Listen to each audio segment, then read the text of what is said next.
Good afternoon, good morning, good evening, depending on where you are.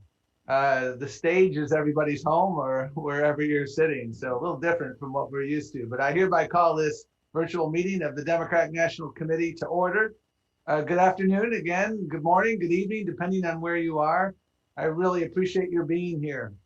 As you well know and witnessed, yesterday we ushered in a new day for our country, and I know you were all moved, we were all moved by the remarkable inaugural events. And as many of you know, we would normally have this meeting here in DC in person the day after the inauguration. And I'm so sorry that it's not possible, but I am certain that under the leadership of the new administration, we will be able to get together as soon as possible to celebrate and appreciate the effective and skillful work being done by President Biden and Vice President Harris to lead us out of this pandemic and to address all of our other challenges. Before we get started, I want to remind members of some meeting protocols for our virtual meeting.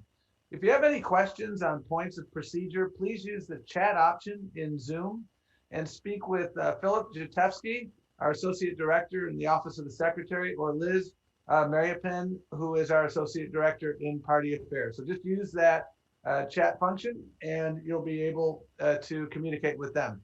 So we always start out our meetings, as you know, by saying the Pledge of Allegiance. So I would ask you to please join me in the Pledge of Allegiance. I pledge allegiance to the flag of the United States of America and to the republic for which it stands, one nation, under God, indivisible, with liberty and justice for all. Thank you so much. It's now my pleasure to introduce, to deliver our invocation, one of the newest members of the United States Senate from the wonderful state of Georgia. You may have seen yesterday there were 3 new senators who were sworn in by our remarkably new and exciting vice president. And one of them is going to deliver our invocation, Senator Raphael Warnock. Senator Warnock is Georgia's first ever Black U.S. Senator and only the 11th in the country.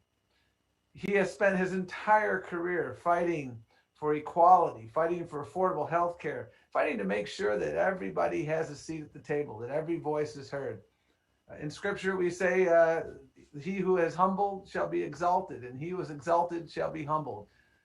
Senator Warnock is a remarkably humble man, a servant leader, and guided by those who came before him, like John Lewis. Senator Warnock will use his platform to help bring our country together around the issues that unite us. So please join me in welcoming Senator Warnock to give our invocation.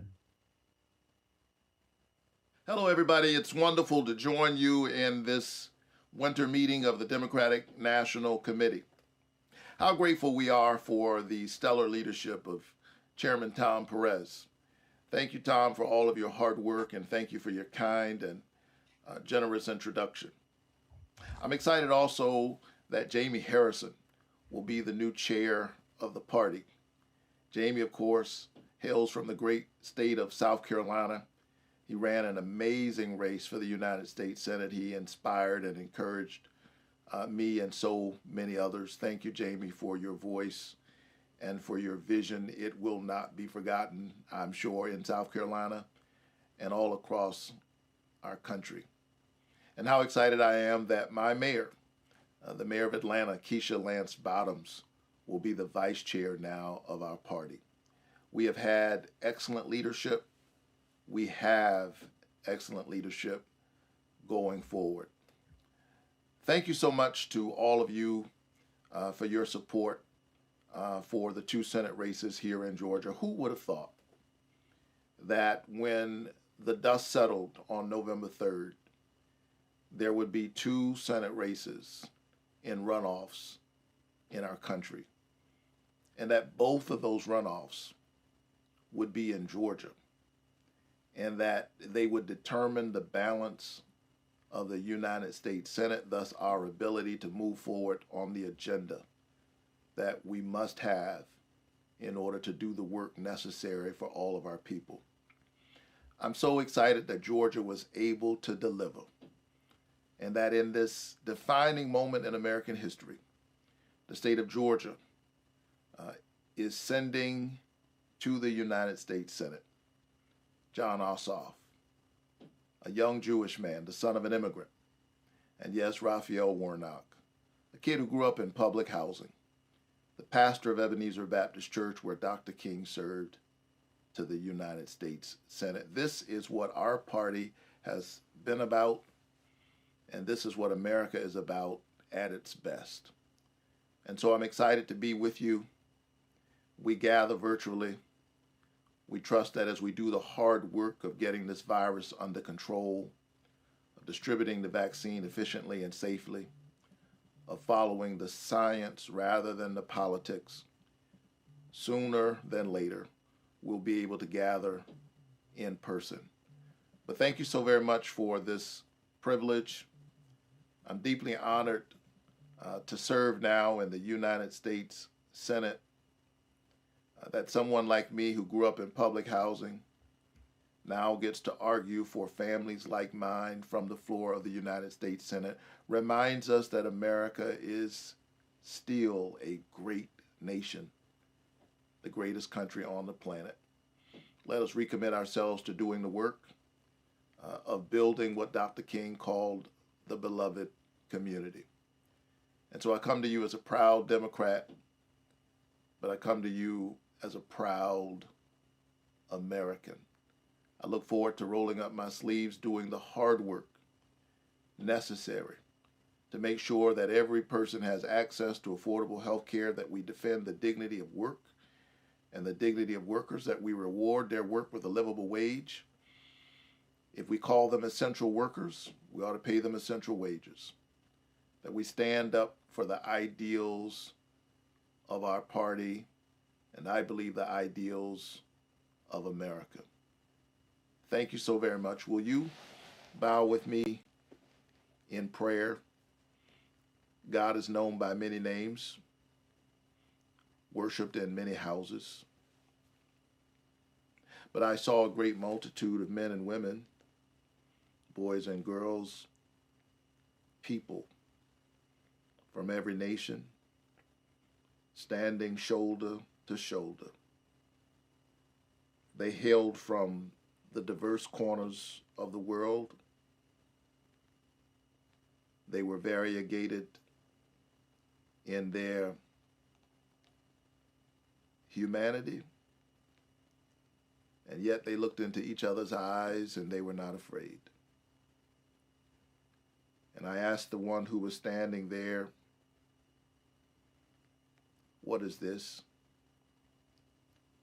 And the angel said, "This is the kingdom of God, imbued with love and justice." And so I asked, "Where is this?" And the answer came, "It exists in the hearts of those who have the courage to believe and fight." And so I asked, "When is this?" The angel said, "When we learn the simple art of loving one another as sisters and brothers. So, O gracious God, give us courage to stand up for the highest and the best. In the name of the one who loves us into freedom and frees us into loving. Amen. God bless you. Keep the faith and keep looking up. Thank you so much, Senator, for your inspiring words. And again, congratulations to you. We're so excited, and we were so proud to be a partner in those successful efforts in Georgia. Let me turn now to Jason Ray, our distinguished secretary from the great state of Wisconsin, for the determination of a quorum. Well, thank you, Mr. Chairman, and good afternoon, good morning, good evening, Democrats. It is great to be with all of you. I want to start by just saying we appreciate your patience and grace as we continue to navigate this virtual meeting. So thank you so much for that. And I know I can't wait to be together in person again and look forward to the return of our regular meetings. But while two challenges, Mr. Chair, to DNC members have been filed with the Credentials Committee, Neither challenge is currently under consideration by the committee. As such, those members are allowed to participate in the business before the DNC today. I'm pleased to report that for our meeting, we are joined by members participating virtually from across the country and around the world, and we definitely have a quorum of members present for today's proceeding, Mr. Chair. Awesome. Thank you so much, Mr. Secretary, and thank you for your great work and to your team as well. And thanks to all of the DNC members who are here today. Really, really appreciate it. Before we get going with other business, we wanted to start out with a tribute to somebody, a real giant in the Democratic Party. Last month, we lost that giant when Chairman Don Fowler passed away after a courageous battle with cancer. Literally weeks before he passed away, Don called me and we had regular conversations. And the conversations basically were, I could summarize in 4 words: put me to work. He always wanted to be put to work. And I'm not talking about 2-3 years ago. I'm talking about like the middle of November of last year when he was battling his cancer.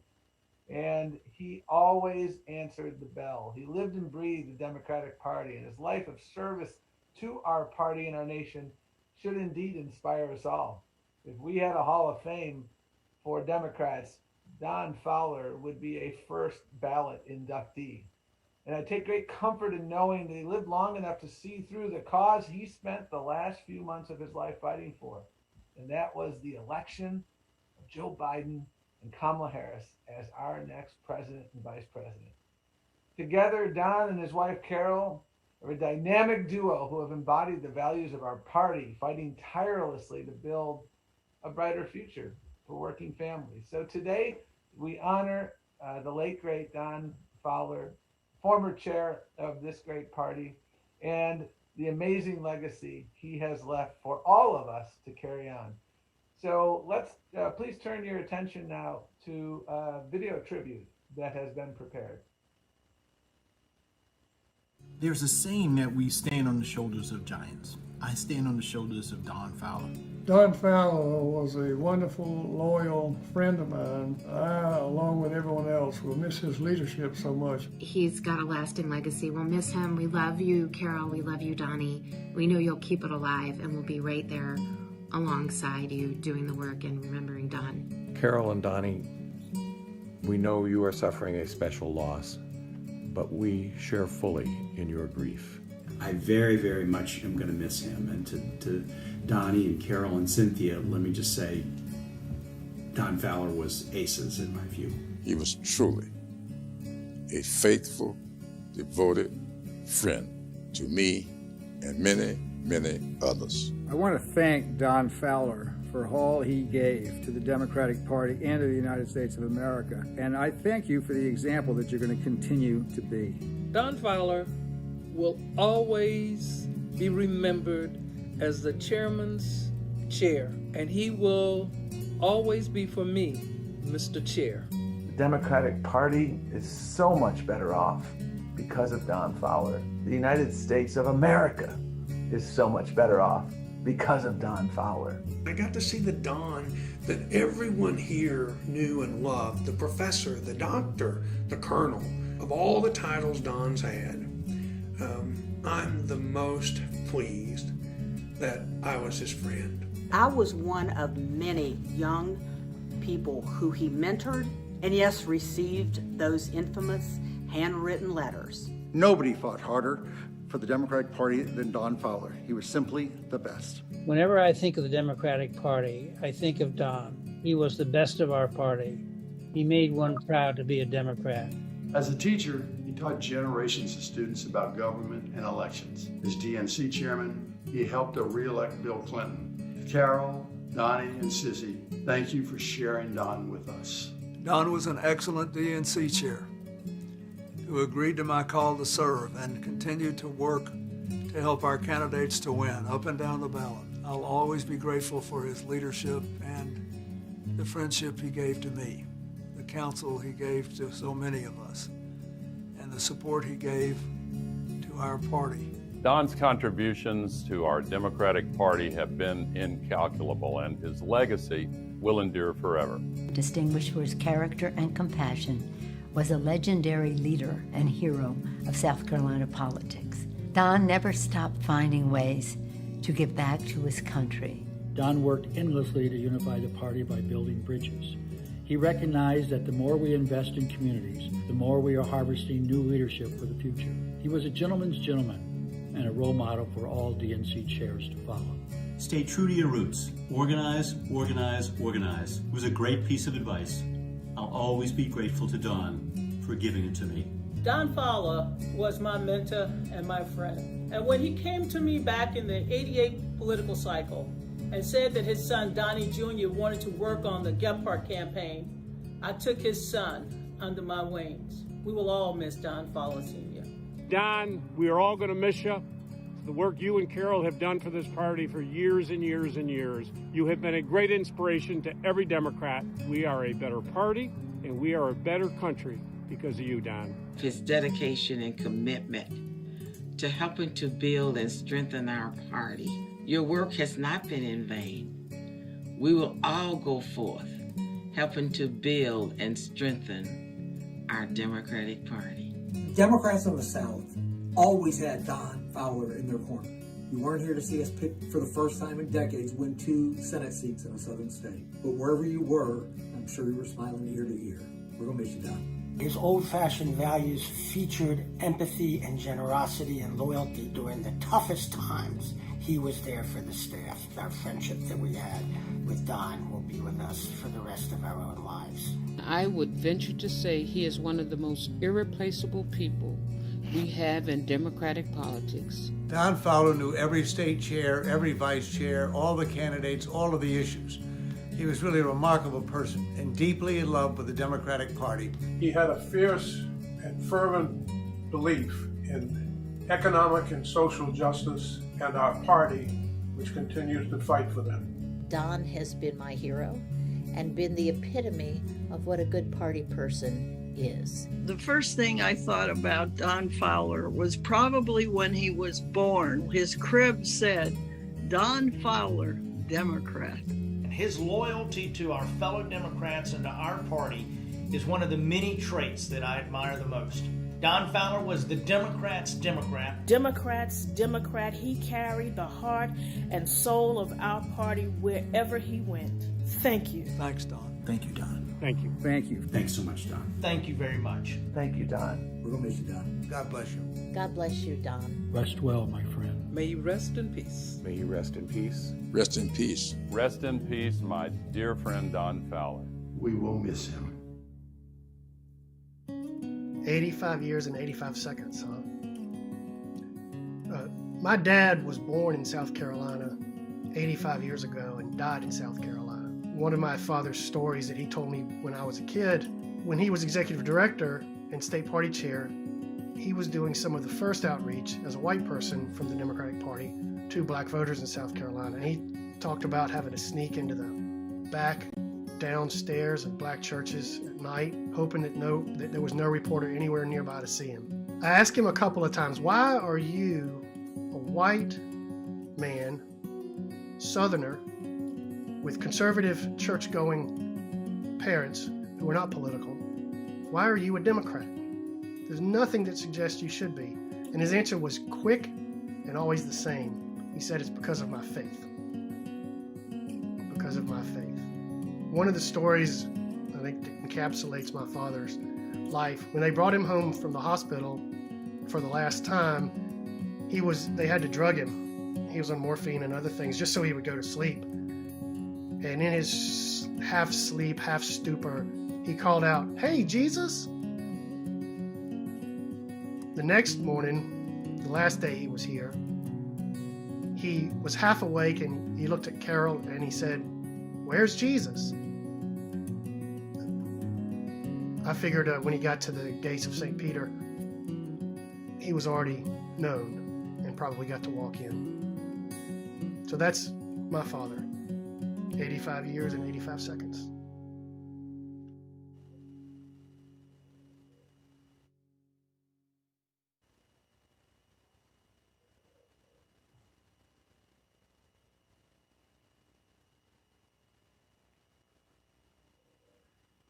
these are the moments I hate Zoom meetings, because if we were together, we would all stand up, we would all cheer, and we would all say thank you.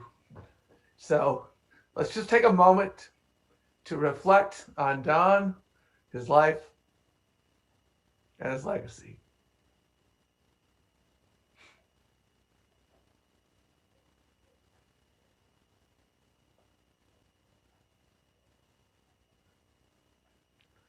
Carol, Don, Sissy, the whole Fowler family.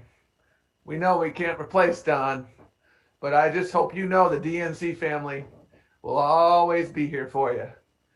And I hope I'll continue to get those calls, and I know I will, from the Fowlers. How can I help? Put me to work. That's what you'll do. We have another video, and we put it deliberately after this video tribute to Don, because Don was all about getting the work done, about winning elections, about communicating our values and living our values day in and day out. And as we reflect here, the day after the historic inauguration of Joe Biden and Kamala Harris, the work that we've done to rebuild the party, to rebuild trust, I really want to start out by saying thank you so much to all of you, because folks, 4 years ago, we had a lot to do, and we have done so much to work and build our party's infrastructure, to build trust, to help take back the House in 2018, to seamlessly integrate into the Biden operation so we can all work together and make history this past November. Please watch this video that will highlight so much of the work that we did together, and so much of the work that Don was always calling me up and saying, Tom, what else can we do? How can I help? Well, Don, you helped in a huge way. And this video is in no small measure a tribute to you and everybody here today who put so much time into rebuilding our democracy. You are all indeed first responders in our democracy. So let's have the accomplishments video, if you will. The DNC has made history over the last 4 years. From flipping seats down the ballot. Democrat Phil Murphy beat Lieutenant Governor Kim Guadagno. In 2017, you could see the beginnings of this suburban tide. To electing the most diverse array of men and women to Congress. In total, 114 women were elected in these midterms. We rebuilt the DNC and won. Since 2017, we flipped 7 governor seats, 4 attorney general seats, 4 Secretary of State seats, 4 Senate seats, and more than 400 state legislative seats. We did all that while winning back and keeping a Democratic majority in Congress. We've traveled and organized across the country and made it our priority to listen to every voice. With your support, we broke records with our grassroots fundraising and raised nearly $450 million overall to win campaigns. That's more than any DNC in history. We reimagined our tech infrastructure by building a new voter file database while developing new strategies to combat disinformation and cybersecurity attacks. We trained the next generation of leaders with Organizing Core 2020. We heavily invested in battleground states and communities of color with a variety of nationwide initiatives. We built a historically strong voter protection infrastructure, including investing in litigation that protected voters' rights and in technology that helped our team identify individuals at risk of being purged from voter rolls. That meant we built and expanded our voter assistance hotline and made it accessible in English and Spanish and to members of the disability community. We safely knocked on more doors, made more phone calls than ever before. We built and mobilized the largest list of supporters and grassroots donors in DNC history. We've restructured the way we've run our primaries to ensure a fair and transparent primary process. We hit the debate stage to have meaningful discussions about how to make the promise of America work for all of us. Our candidates fueled the momentum behind the Democratic Unity Fund. In unprecedented times, we developed new strategies in order to meet voters where they are. By educating people on how to safely vote in whatever way works best for them. But most importantly, we never stopped fighting. Joseph R. Biden Jr. is elected the 46th president. Joe Biden and Kamala Harris will receive the most votes of any presidential ticket ever. Together, we took back the White House. We know this work is just the beginning, but with your support, we will continue to make history together.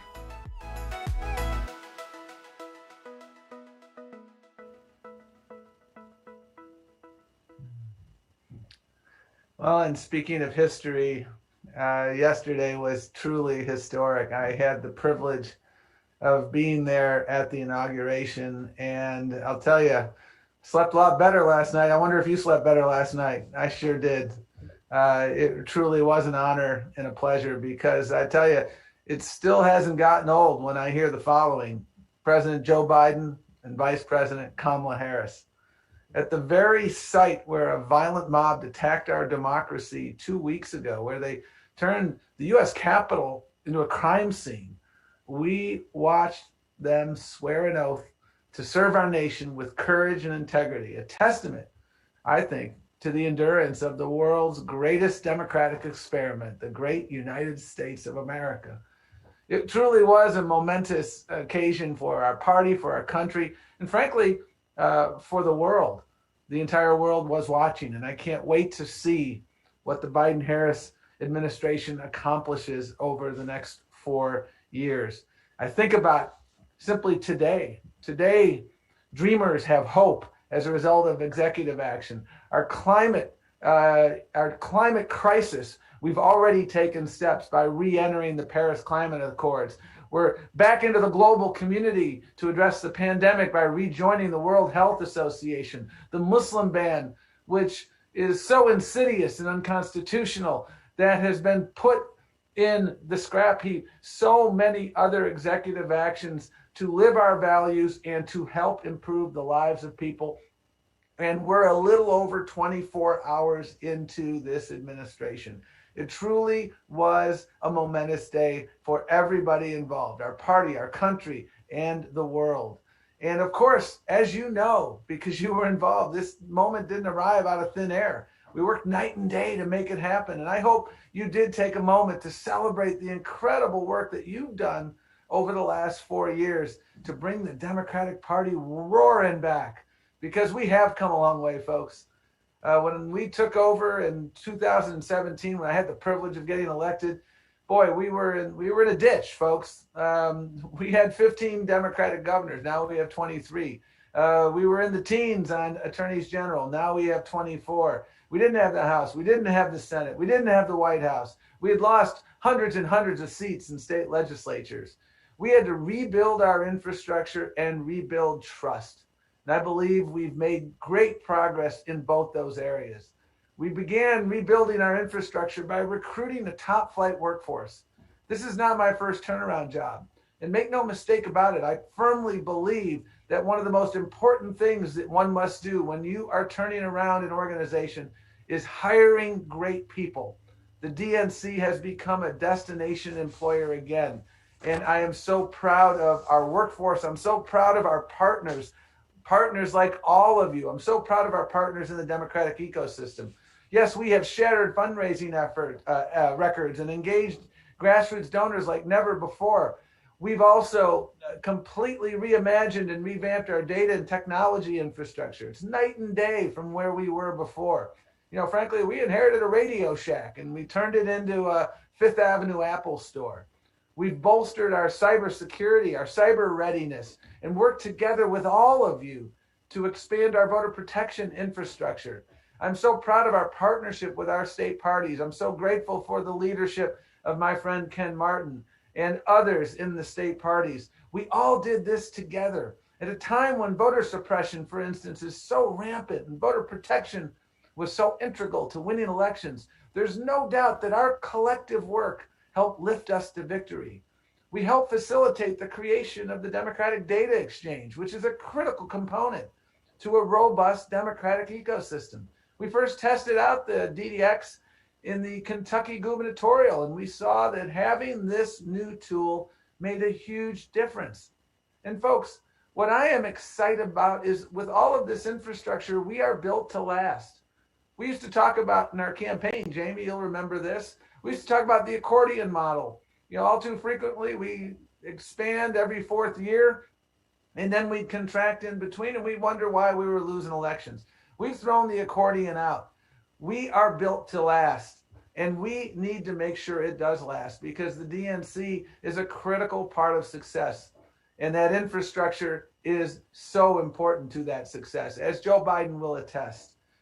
we had to rebuild trust as well. We know that the last DNC chair's race, it wasn't about me, it wasn't about Keith Ellison, it wasn't about Jamie or anyone else. It was about bringing the party together. And I spoke to Keith literally yesterday, and he said to say hello to everyone. His role and his leadership was indispensable as we worked closely to rebuild our trust.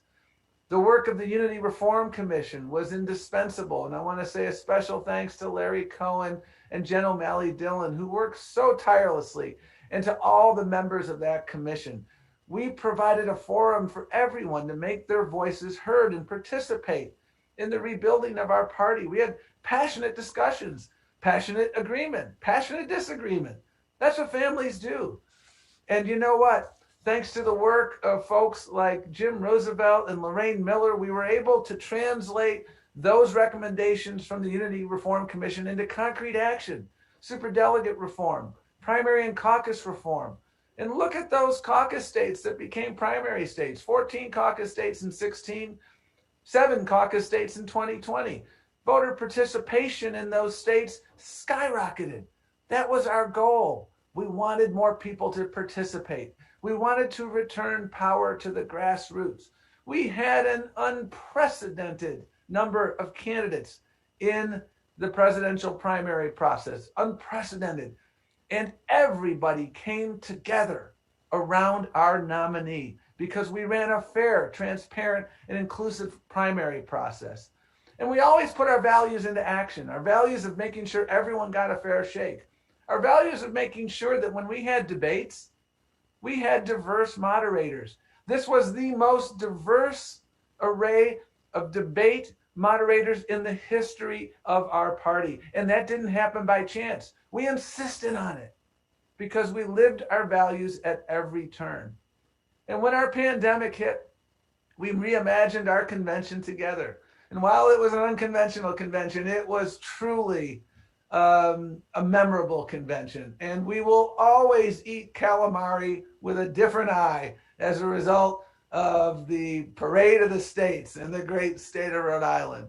So folks, we didn't do this alone. We all worked hand in hand. Yes, we had times where we were having a lot of discussion, some disagreement, but we always came together. And I want to thank every single person involved. We worked hand in hand with all of you, our state party partners, our grassroots brothers and sisters, all of the sister committees and other leaders to ensure victory. And the results, as I said before, speak for themselves. This is a remarkable moment. 4 years ago, we were shut out of governance, and it had terrible effects for people. When I left the Labor Department in 2016, about 4 years ago, 4 years and 2 days ago, someone asked me, what are you going to miss most about the Labor Department? And that was an easy question. I'm going to miss helping people at scale, because I said to them then, you know, when you have the right people in the right places, you can help people at scale. And when the wrong people are in those places, bad things happen to people at scale. That's what we've seen the last 4 years. And because of your great work, we have come such a long way. I'm so proud of Joe Biden and Kamala Harris. It was such an honor to be there yesterday. Joe Biden is the uniter in chief, and he has done so much for so many people throughout his distinguished career. And Kamala Harris has provided inspiration to every person in America about what we can all accomplish. It was just such an honor to see her there yesterday in this historic moment. Women and girls across America are saying that can be me someday. And I want to say thank you. We are in a transition period at the DNC, and there were so many people on our staff and team who helped out. Our officers who are, many of whom are outgoing officers, some who are sticking around. I want to say thank you. Our CEOs, past and present, Leah Daughtry, Jess O'Connell, Seema Nanda, Mary Beth Cahill, my officer partners, Michael Blake, Maria Elena Durazo, Bill Darrow, Chris Corge, Ken Martin, Grace Meng, Karen Carter-Peterson, Jason Ray, Keith Ellison, and of course, my good friend and our incoming chair, Jamie Harrison. Jamie's a rock star. And folks, in order to know Jamie, you got to meet his mother. I say this all the time. You can tell a lot about a person if you spend time with their mother. Jamie's mother taught him well. Jamie is a person of integrity. Jamie is a person of great accomplishment. And Jamie, you made us all proud there in that Senate race. Didn't quite make it to the mountaintop, but man, you put up a great fight, and we're going to keep fighting. We know we have a lot of work ahead of us. The challenges before our nation are so many. We have a pandemic to battle, an economy to rebuild, a nation to unite and heal. We have a climate crisis to tackle, systemic racism to dismantle, and a democracy to safeguard for future generations. The time has come for real leadership in the White House, and it has arrived. The time has come to put the American people over partisanship. The time has come for a presidency grounded in hope and compassion, facts, science, a presidency that celebrates our nation's diversity and fights for our nation's most vulnerable. That's what the American people voted for in November, and they voted in record numbers. And that's what we're going to see over the next 4 years. Grace, dignity, empathy, boldness, accomplishment. Under Joe Biden and Kamala Harris, the first Black and Asian American woman to serve as our nation's vice president. Again, we've already made history, but we've only begun to build our nation back better. And I know the DNC will be a critical part of this work. And that's why, again, I am so excited to be passing the mantle to Jamie, because I am confident that Jamie will take where we are now and bring us to even higher heights. You are a dedicated public servant, Jamie, a brilliant leader, and an even better person. And it's been a privilege to call you a friend and colleague for these past years. And it's going to be an honor in a few short minutes to call you Mr. Chairman for the next 4. The Democratic Party will be stronger because we have Joe Biden and Kamala Harris leading us and Jamie Harrison as our remarkable chair. And I can't wait to see what you accomplish, and I will be there for you. We're going to have an orderly transition over the next few weeks so that we can make sure we're getting everything right.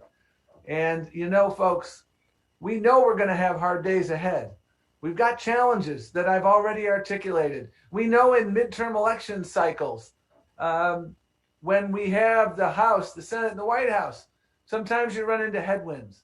But you know what? The best way to offset that is to make sure we deliver for the American people, deliver results, bring this pandemic to an end, build back better, get people back to work, address the climate crisis, address the civil rights pandemic, meaningfully improve people's lives.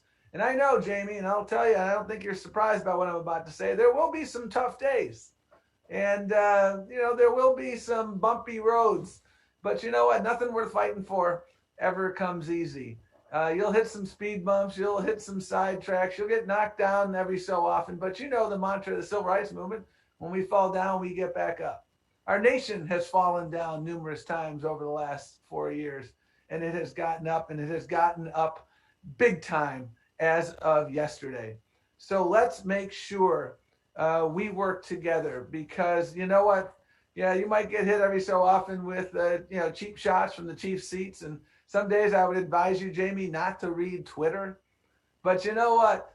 You know how to do this. And as long as we stay true to our party's values and help elect more Democrats up and down the ballot, and we continue to help Joe Biden and Kamala Harris implement their agenda, and we communicate our accomplishments to the American people, I think we're going to do great.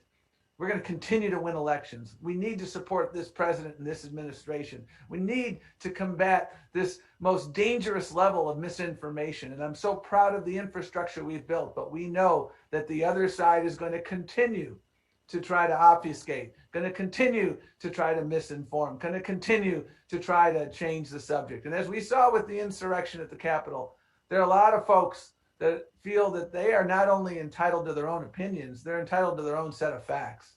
So undeniably, we got our work cut out for us.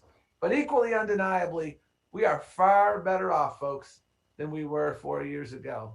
Thanks to all of you. It's been a remarkable honor to have the privilege of serving as your chair. And I know this, movements are built by the many, they're not built by the few. And I am so proud to have been part of this continuing movement with all of you. And I may not be your chair as of a little while from now, but I will always be part of the family, and I will always be fighting for the values of this party.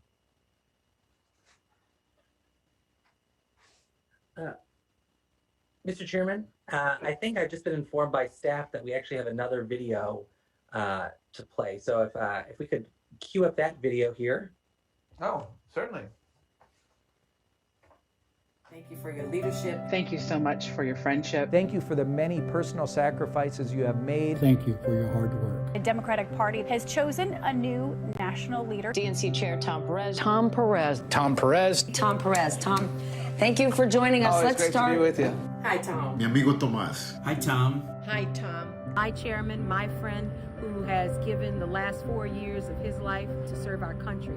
Because of Tom, we translated the people's activism into commitments, votes, and victories. And you think of your accomplishments. We got the House of Representatives, Senate, and we have the White House back again. It is amazing the work that you have done under the circumstances that we have been in the past 4 years. But you deserve an immense amount of credit for a remarkable partnership with our state parties. You have known and worked most every district in this country. You know every chair and vice chair by name. Because of you and the DNC that you led, Michigan was able to stand up a strong field operation year-round. All of that was possible because of your leadership and your steady hand in making sure that state parties had what we needed in order to be successful. From the first day you took the helm, you hit the ground running. You helped build the most diverse team in DNC history, and you worked hard to make sure that our party truly represents Americans in every state and territory. You stepped up at maybe one of the darkest moments in our lifetimes in politics for our party, for our country. Despite the dramatic limitations resulting from COVID-19, requiring bold innovations, under Chairman Perez's leadership, our nominating process proceeded smoothly and effectively. Like a little edge of the could, we thought we could, and you made sure that we did, and we'll be forever grateful, forever in your debt. You ran for chair knowing the extraordinary challenges facing you. You rolled up your sleeves, you worked with all of your energy and commitment. You made constituency engagement your North Star of the DNC, as you believe that everyone, every voter, has the right to be pursued and has a right to have their vote protected. I remember as if it were yesterday when you, as the Secretary of Labor, and I, as senior senator from Ohio, flew with Joe Biden to Columbus, Ohio, to announce the overtime rule, which changed the lives of literally millions of Americans and put money in their pockets for the work they did. You have continued that fight for workers in the Democratic Party in my state and across the country. You're leaving the DNC in a much better place than how you found it a few years ago. I also want to say on a personal note how much pride I've taken to see such a successful Latino DNC chair that has been making us very proud in so many ways. I'm especially proud because you are our own Maryland's favorite son. To my favorite Buffalo Bill fan, favorite Red Sox fan, and I cannot believe I just combined those phrases into one. That shows how much love I have for you, Tom Perez. Thank you for being our chairman. Thank you for being my friend. Thank you for being my brother. Hi, Dad. It's me, your favorite middle child. I just feel so lucky to know you and to love you.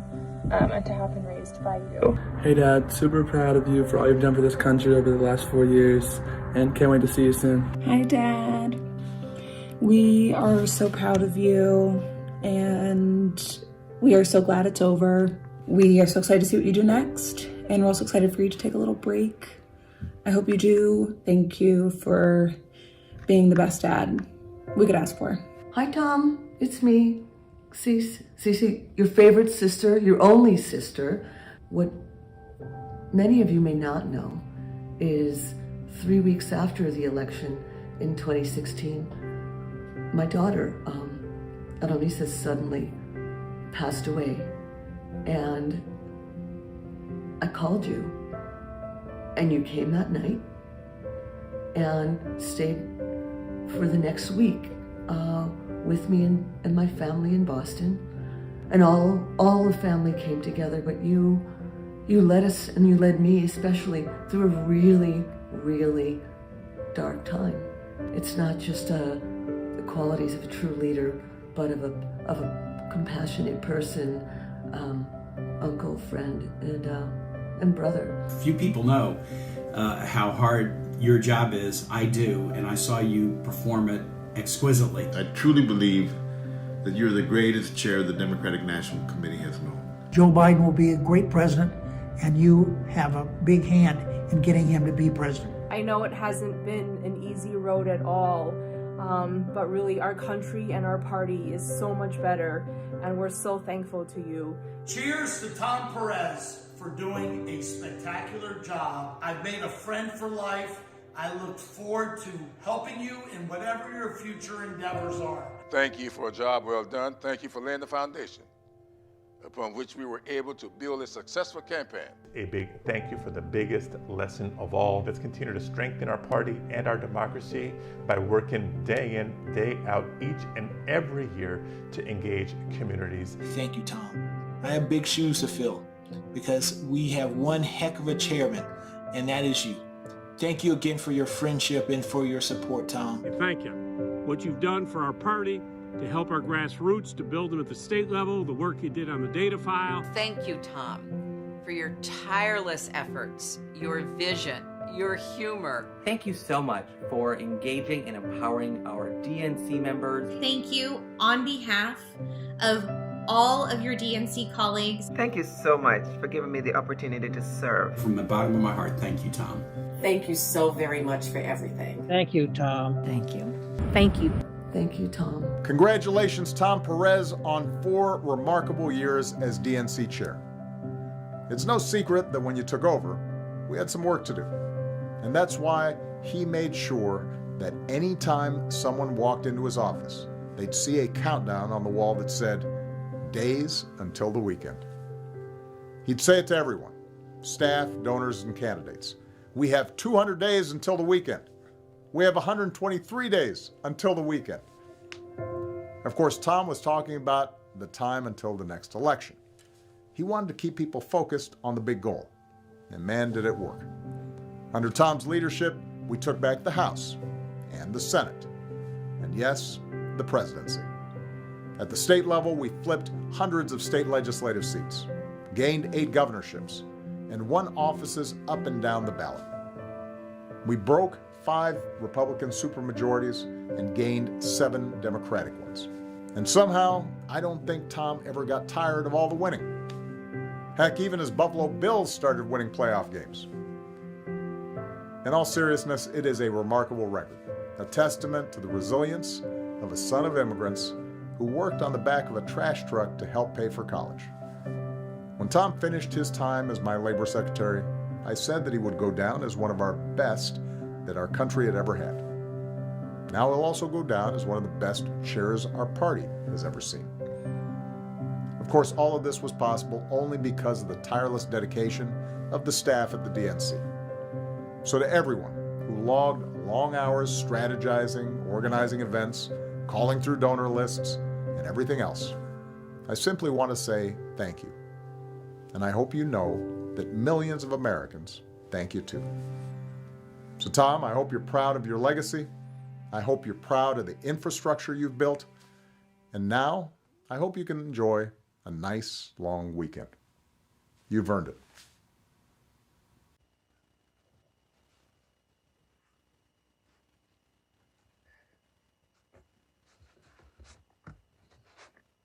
Thank you. Please don't call me this Sunday between 3 o'clock and 9 o'clock East Coast time, because for those of you who don't know, my wife is from Wisconsin. My father-in-law is was a lifelong season ticket holder of the Packers. He had tickets to the famous Ice Bowl game, which was the famous game Bart Starr and Packers won, and he didn't go to the game that Sunday because he was a staunch Catholic and he had forgotten to go to the vigil mass the day before. I explained to him that Lambeau Field is a place of worship and God would have granted a dispensation to him, but we didn't know each other back then.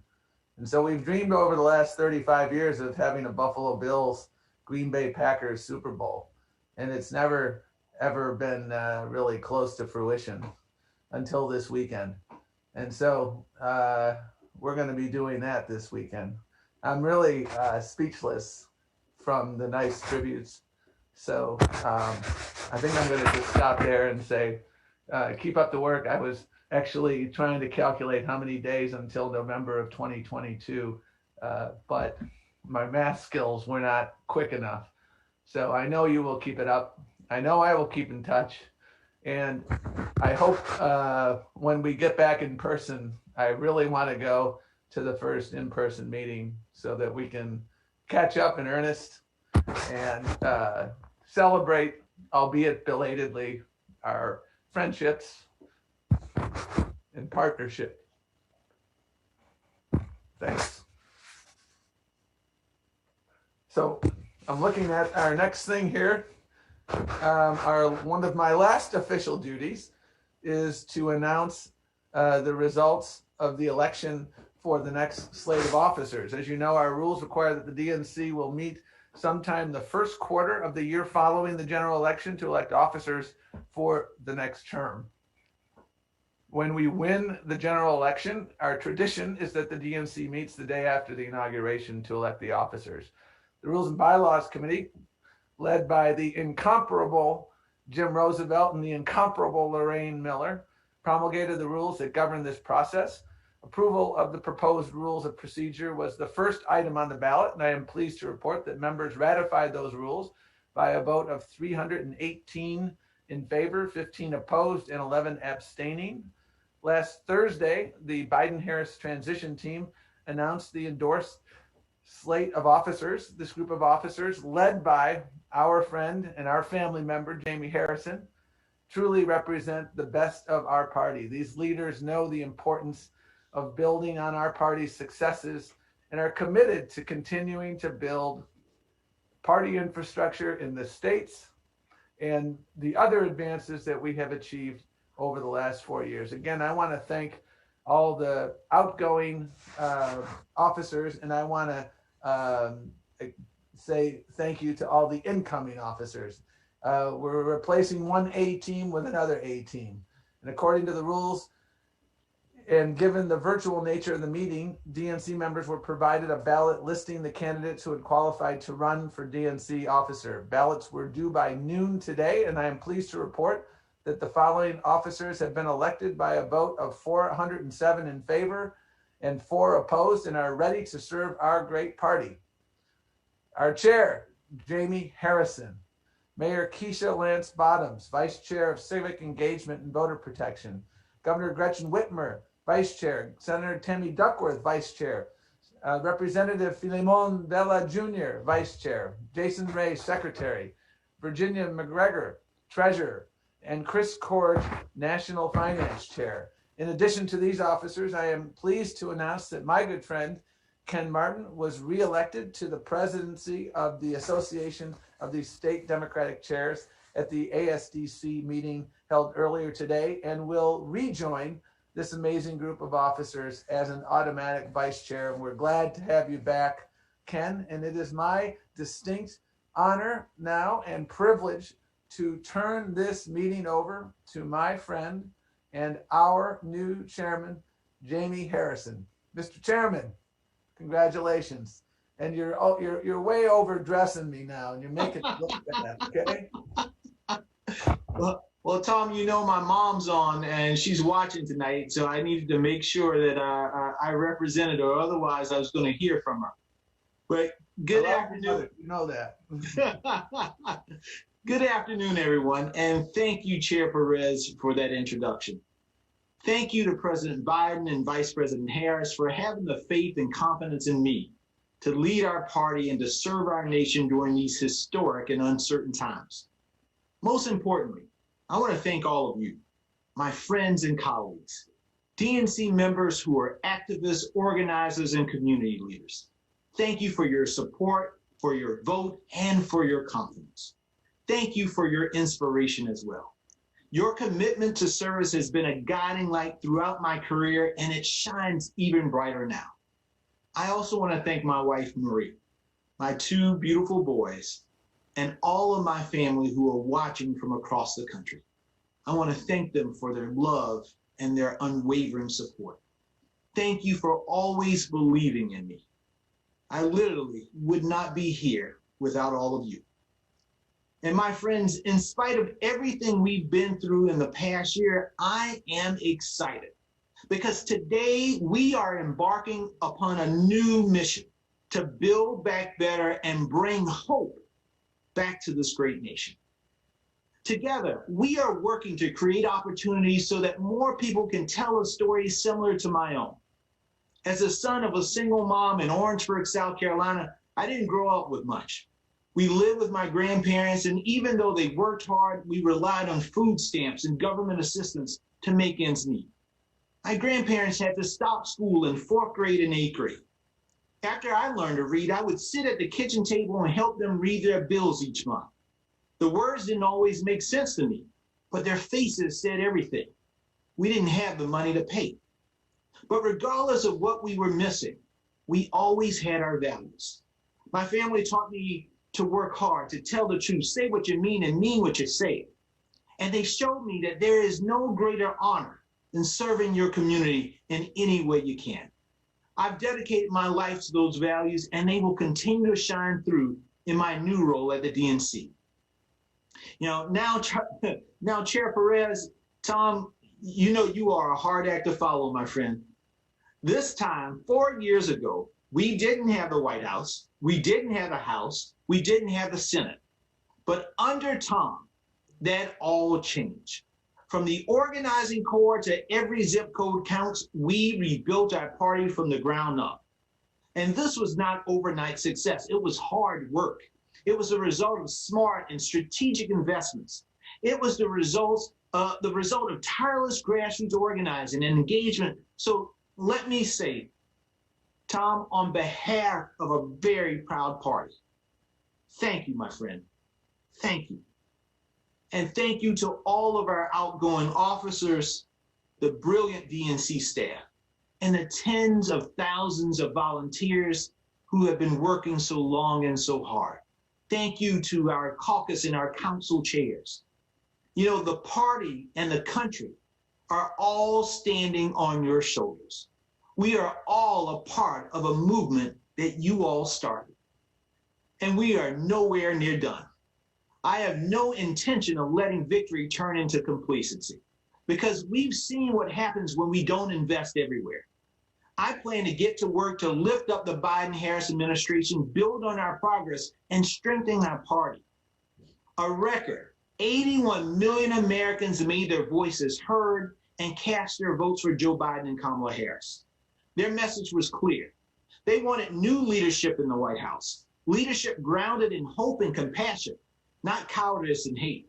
Leadership that unites, not divides. Leadership based on science and facts, not falsehoods or conspiracy theories. Leadership that sees them, hears them, and values them. Yesterday, we swore in those leaders at the United States Capitol, and in doing so, we ushered in a new era of progress for our nation.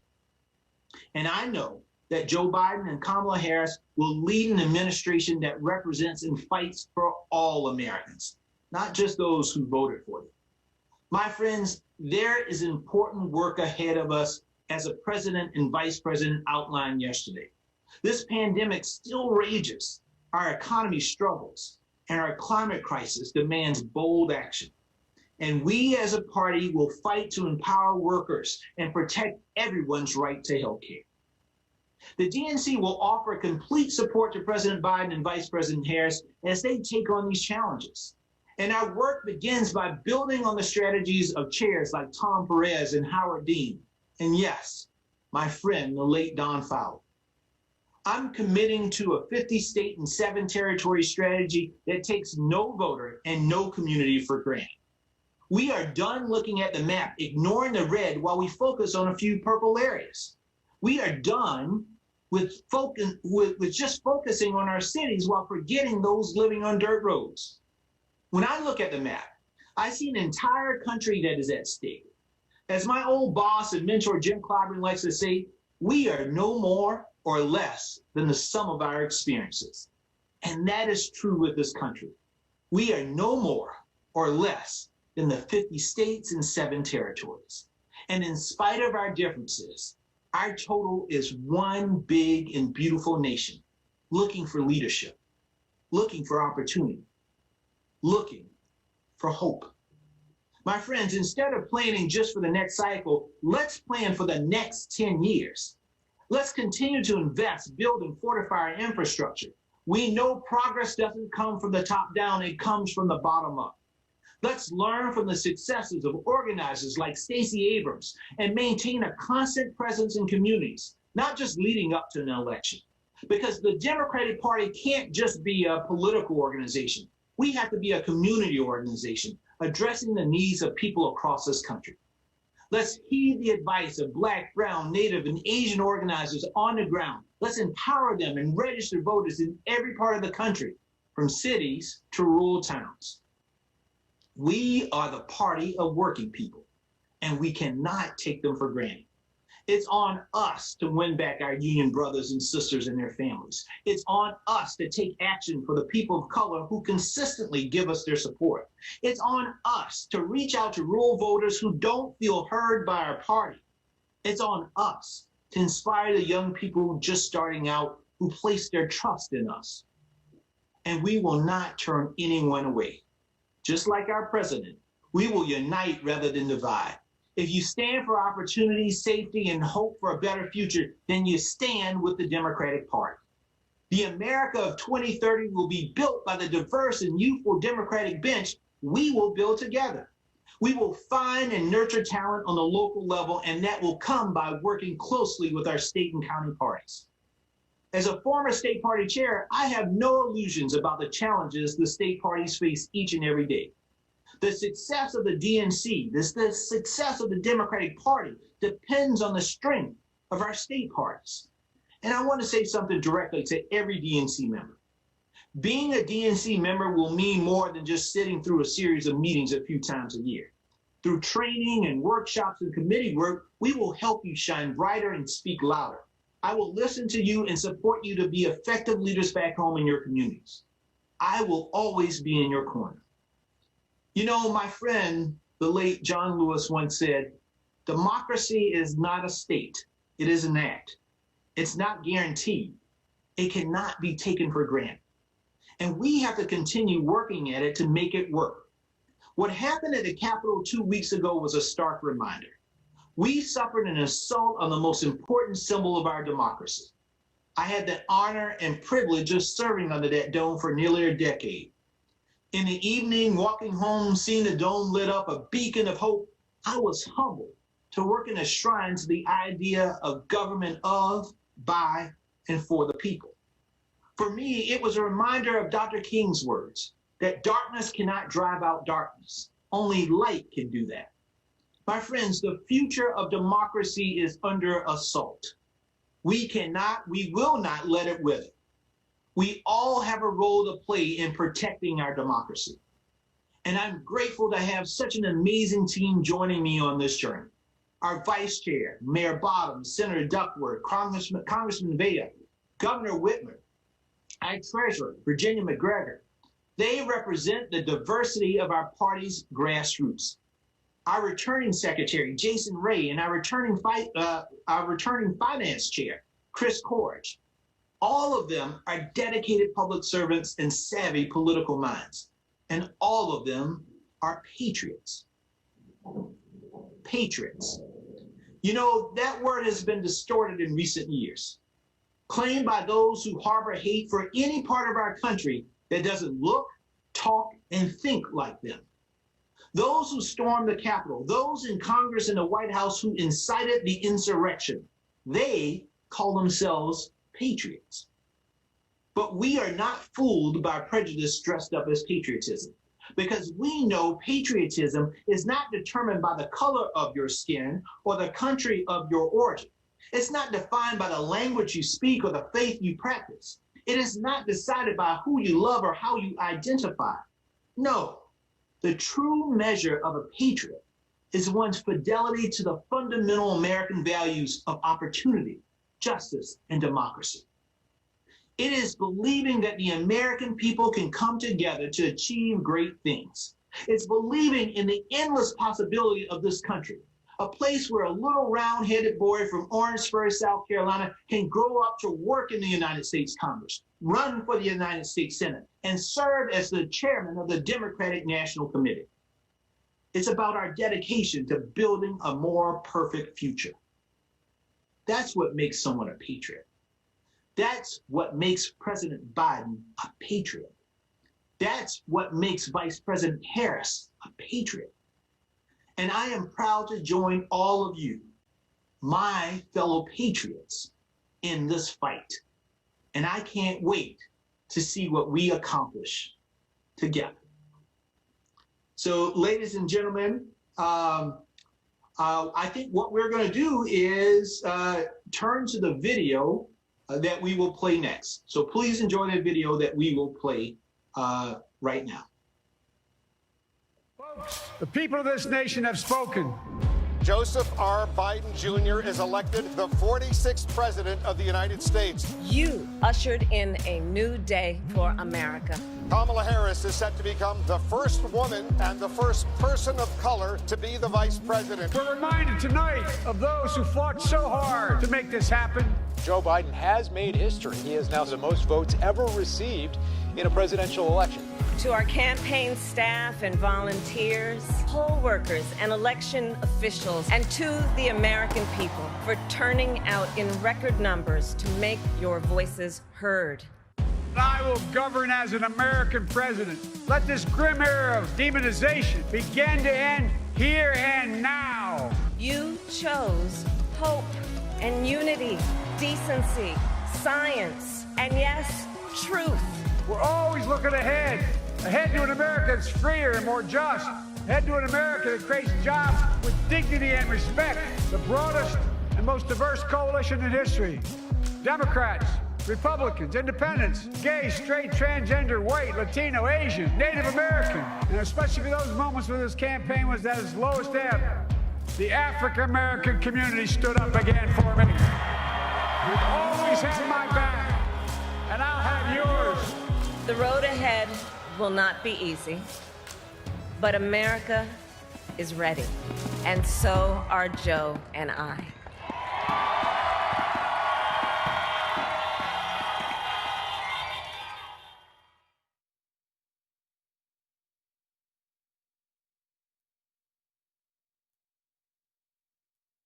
Introduce someone who has become such a dear friend, but someone who has inspired so many young people with her emergence as the new Vice President of the United States.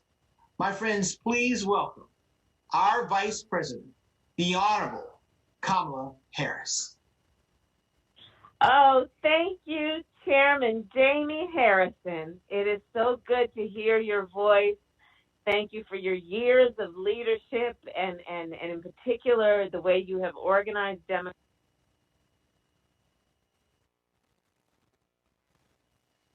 I don't know if you heard did you hear me from the beginning? Hi, Jamie, I'm going to repeat myself. I'm not sure. Hello? Can you hear us? I can. Okay. Jamie, okay. Thank you, Jamie Harrison, Chairman, for that introduction. I am so excited about your continued role of leadership for the Democratic Party. I have seen what you have done in South Carolina, spending the time that I did in that beautiful state. The people of South Carolina know how you have been a leader there, and we are very fortunate to have you take on this new role. I want to thank Tom Perez for his steadfast leadership. These have been difficult times by all measures, and yet throughout, Tom, you have done the work that has been about taking initiative and being innovative in a way that brought the campaign and the elections home. So congratulations to you, Tom, for all your work. Jamie, congratulations and welcome, and to the whole slate. Thank you for your continued focus on the people and the issues that matter most to them, fighting for working people, fighting for all those who have been overlooked or left out, fighting for what we need to do to see the possibilities of our country and fight to achieve that. So thank you all. And, I just want to say, I want to thank all the officers, past and present, wherever you are, and everywhere that you are, because Joe and I, the president and I, would not be here without you. You all did the work, and you weren't able to knock on doors this year, but you called people and you texted people. You may not have been able to attend rallies in person, but you Zoomed in instead. You may not have been able to travel to Wisconsin for our convention, but you created the best roll call America has ever seen anywhere, anytime. I'll never forget sitting in my sweats watching the roll call while I was in Delaware, and it was invigorating because you bring so much energy and passion to the work that you do. And of course, in the end, more voters turned out in the 2020 election than ever before. And so I want to thank you all. We've had such great victories, and we've also had great loss. The president and I, as you know, we joined together with all of you from around the country to memorialize and to remember the over 400,000 folks who passed away this year from COVID. But we also remember in addition to the folks like Chairman Don Fowler, who for all of his years, and he showed up everywhere all the time, whether he was carrying a title or not. And so I do want to mention him as just a point about who we are as a party and the kind of leadership that we have had and continue to have in you. And so thank you all for all that you have done. Today was our first full day of work for me and the president. And you heard the president say it yesterday in his inauguration speech. The COVID crisis, the resulting economic crisis, the climate crisis, the racial equity crisis, all of these demand urgent action. And 24 hours in, the president has already been acting. And yesterday we, of course, extended student loan relief. We rejoined the International Climate Agreement and reversed the refugee ban. And today we are working to change the course of the pandemic through more testing and more protections and better public health standards. And of course, we are also looking, of course, as we should, multitasking, looking into the future. And that's about our plan to bring high-speed broadband to every corner of the country, which is, I know, something Jamie and so many others who live in rural America are concerned about. We have plans to take on child poverty and reform our criminal justice system, and of course fix our broken immigration system and so much more. And this is what I call American aspiration. I gave a speech about that last night, but American aspiration, because what I see is our ability to understand and to see what can be unburdened by what has been. It's about the determination to do, not just to dream, but to do, even in hard times and especially in hard times. And I will tell you, yesterday, in addition to being inaugurated as your vice president, I then went over to my old stomping grounds at the United States Senate to swear in our 3 new senators. And that was a joy for me. It was my replacement from California, the first Latino to hold the position of United States Senator from California, Alex Padilla. And then, of course, the victory that you all were such an important part of in Georgia, and that was Reverend Raphael Warnock and John Ossoff. And it was quite a sight for those 3 incredible leaders to be sworn in at one time as my first official act after being sworn in as vice president. So thank you all. We have a lot to be proud of and a lot more to do. And I look forward to working with you. And of course, the president looks forward to working with you. And again, we both thank you so very much for all you do. So be well, and Chairman Harrison, congratulations again. Thank you, Madam Vice President. Thank you for just inspiring so many of us and speaking for us and fighting for us. We got your back, Madam VP. And so if you need anything, we're right here. We're just a call away. So thank you again for everything that you're doing and will do for this great nation. Thank you. I'll see you soon, I hope. Take care, everybody. Take care. Thank you. Such a great honor to have our Vice President be a part of today's meeting. You know, I was also honored when I got the call from President Biden to serve as chair of the Democratic National Committee. And I look forward to working with him and the team to make sure that we are all doing all that we can to support the important work that they're doing to build back better. We are living in unprecedented times and have extraordinary challenges facing our country.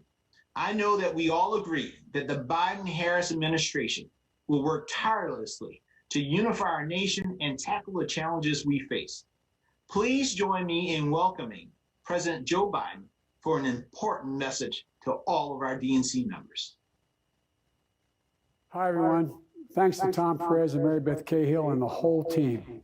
And congratulations to Jamie Harrison and the entire slate of vice chairs and officers.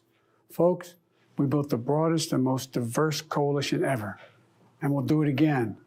With a strong DNC working together with state parties, we can truly unite the country. I know we can. Despite everything, I have never been more optimistic about the future of America. So let's get to work. Raise your right hand and repeat after me. I, Joseph Robinette Biden Jr., do solemnly swear I, Kamala Davy Harris, do solemnly swear that I will faithfully execute the office of President of the United States, that I will support and defend the Constitution of the United States against all enemies, foreign and domestic, against all enemies, foreign and domestic, that I will bear true faith and allegiance to the same, will, to the best of my ability, preserve, protect, and defend the Constitution of the United States, that I take this obligation freely without any mental reservation or purpose of evasion, that I will well and faithfully discharge the duties of the office upon which I am about to enter. So help me God. Congratulations, Mr. President. Today, my whole soul is in this, bringing America together, uniting our people, uniting our nation. Without unity, there is no peace, only bitterness and fury. No progress, only exhausting outrage. This is our historic moment of crisis and challenge.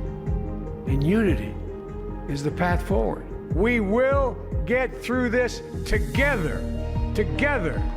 May this be the story that guides us, the story that inspires us, and the story that tells ages yet to come that we answered the call of history. We met the moment. Democracy and hope, truth and justice did not die on our watch but thrived. That America secured liberty at home and stood once again as a beacon to the world. May God bless America and may God protect our troops. Thank you, America.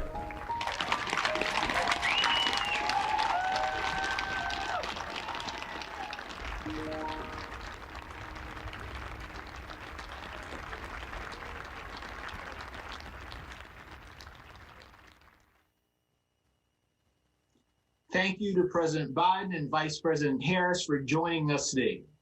I don't know about you, but after these past 4 years, I'm more determined than ever to do all that I can to support this administration, because there's so much we have to do to restore hope in our country. At this time, I will recognize Jason, who has a few announcements for our members. Secretary Ray? Well, thank you, Mr. Chair, and thanks to all of our members for joining us today. I want to start quickly by just thanking the staff in the Office of the Secretary, the Office of Party Affairs, and the entire DNC staff for their work in helping pull off and execute this meeting today in unprecedented times. So thank you tremendously to our staff at the DNC for their work. I really look forward to getting to work with all of our members. As you heard Chair Harrison say, we're going to put our DNC members to work. So we'll be circling back in short order here on ways that you can get involved and plug in to help us continue to support this new administration and build back better. So with that, Mr. Chairman, I'll turn it back to you.